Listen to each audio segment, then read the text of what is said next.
guys, welcome to another episode in Race&Tune. I'm Vic. I'm Nick. And today we're going to show you Toyota Corolla S Plus 2014. So tell me about the horsepower and torque about this car. So it's a 4-cylinder, 132 horsepower with 128 pound-feet of torque at 6,000 RPM. And we have What kind of transmission does this? a boring transmission. It's a CVT. This is the first year when Toyota Corolla is using CVT, and they did it for gas mileage, and they do pretty good on gas mileage, but unfortunately it's still Pretty bad. grinding. Yes, it's a pretty bad transmission. Yeah. They fail a lot. That's one of the minuses. So this car in general is pretty boring car, but it's one of the best-selling cars in the world, and it's the reason why is it's a very simple, cheap car, Yes. bulletproof, reliable, and it gets you from point A to point B. Yes. So Toyota, this particular Corollas, they've been using this 4-cylinder 1.8 liter engine for a very long time, since 2005, and it has been proven that it's a reliable engine. It never breaks. It also has it works with timing chain. It's not a timing belt, which obviously speaks for its reliability, because you have less maintenance. The maintenance is pretty much all you have to do is do your oil change on time. What do you think about the interior? The interior is, they stepped up their game from 2013. The interior looks pretty good for Yes. this kind of car. If you look 2013, this is very different. The interior looks pretty good. They have a touchscreen, I agree. and that's a pretty good deal. Also, and in the higher trim levels, they have navigation. I like how the high trim level has navigation. This one doesn't. This particular model doesn't have navigation, but one thing about that I like in the central console is that they provide you with hard buttons. You don't Yeah. have to go into the infotainment screen and use the touch screen unless unless you have to. You can use the hard buttons to change your Pretty much the for radio everything. station. Yeah, for everything. You changed it. You have a tuning knob, you have a volume knob, you have a menu button, you have buttons for everything. And I like how it's separated. On the bottom you have your climate controls, which are also hard buttons, and you have a knob how to adjust the temperature. Other than that, the vents are really pretty big. So, due to depreciation, these cars now start from around $7,000. You can pick them up. Okay. Depends on the mileage. Depends of on the course. mileage condition. Yeah, you can find some really good for around 8,000-9,000 probably.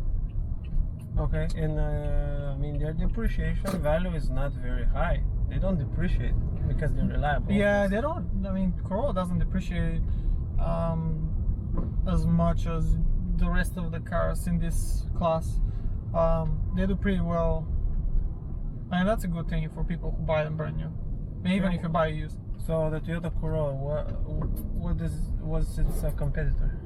Honda Civic, Okay. Chevy Cruze, but I mean it's not competitive anymore because it died. But I would say the biggest competitor is going to be Honda Civic, Okay. Honda Elantra, Kia. All right. Why do you think people should buy the Corolla instead of, let's say, Civic? Or I think the main competitor is the Honda Civic, because they're also well known for their reliability and for their engines. Honda build really good engines too. That's what they're known for. Yeah, But well, now we're talking about Corolla, so why wouldn't they buy Elantra or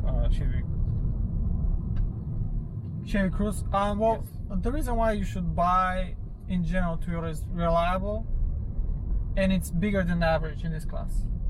I think that's the interior? the interior. In general, the car is bigger than the average. It's bigger than a Honda. It has more space, and that's why. I think that's the main reason why people buy. It's comfortable. The Civic is more sporty, more zippier car. Depends for what you're looking for, of course. So what do you think about the exterior of the car? How does it look? It's on the average side. This particular Corolla is 2014, which makes it generation number, what was it, 11? 11. Completely different, of course, from the previous generation. It has a sharper look at the front. I like the grille. It's on the aggressive side. I like that it's more aggressive. Yeah. It's kind of like it has a slicker hood, and it has a, you know, the bumper, the front bumper is a little bit on the outside, which makes it kind of look a sporty one, like the front lip. Yeah. And I like how they did the grille, that honeycomb grille in between the two front lights. On the back side, I really like the lip that it has. Yeah. Probably it's because it's a S trim. Yes. The S trim option comes, yes. For the S trim. Yes. So on the passenger side, as a passenger, what do you think about the driving and the ride experience actually? You feel comfortable Driving? Yeah, I mean, especially in this model, it has the upgraded seats, which is leather and soft material, so they're a little bit more comfier. They're on the sportier side. They have bolsters. They're comfortable. The seats are comfortable. Unfortunately, there's no electric seats, which is kind of annoying. I rather have electric seats. You know, it's a cheap car, so that's fine. Alright guys, I'm at the back of the Toyota Corolla. Everything is very simple and straightforward. We have a pocket right here behind the passenger seat. We don't have a pocket here.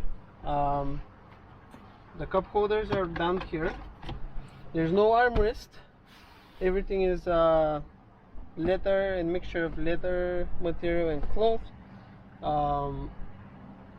And the material on the left hand side is also plasticky, as well as at the front doors, as we already showed you. And the side doors, there's a little space for a little size cup and a little compartment for keys or other small accessories. And this is it pretty much. Hey guys, this is the trunk. It's a decent size and it's a pretty large opening as well. Alright guys, thanks for watching. Hope you liked the video. Don't forget to subscribe.